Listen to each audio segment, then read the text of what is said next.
You're looking at a color right now. Honestly, without even thinking about it, it's really saturated and vibrant. It's everywhere. And according to physics, it's not real. Now hold up. Hang on a second. What do you mean by that? Why even try to lie?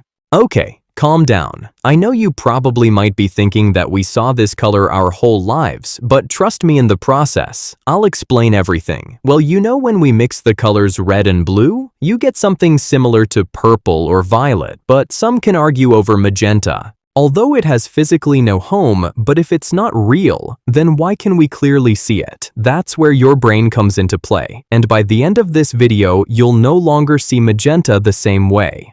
To crack the case of this ghost color, we need to understand what color really is. Color doesn't exist in the outside world. It's created in your head. Objects reflect different wavelengths of light, which your eyes detect, and your brain translates into blue, green, or even cheese yellow.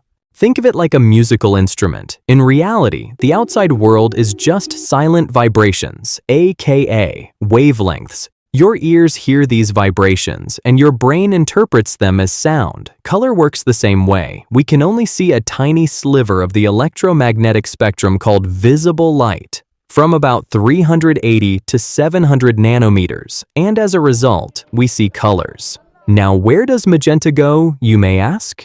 Here's the problem. Isaac Newton famously split white light with a prism. He got a nice line of colors. But magenta? It's nowhere in that line. If you try to find the wavelength for magenta, you'll come up empty.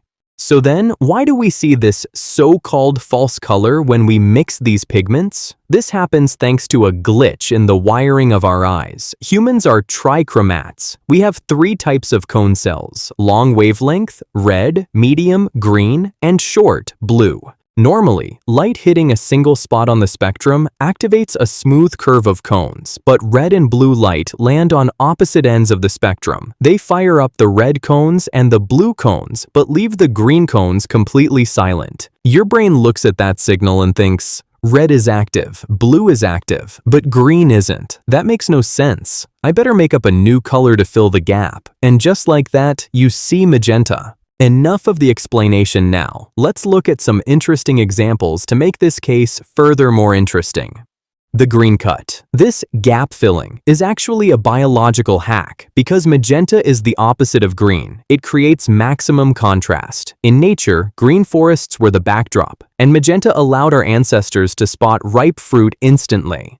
Digital rendering. Your screen is full of lies. A computer monitor creates magenta because it turns the red and blue subpixels on and leaves the green one off. So, is magenta real or not? Physics says no. Your brain says yes. And technically, every color is just a hallucination your brain creates to make sense of light waves. This leads us to the biggest question. What else is out there that our brains just aren't equipped to see? Nearly all of the electromagnetic spectrum is invisible to the human eye. Next time you see a magenta flower or a logo, remember, you're looking at a collaborative effort between red light, blue light, and a very accommodating brain. Thanks for watching. Stay curious and maybe question if that banana is really as yellow as you think it is.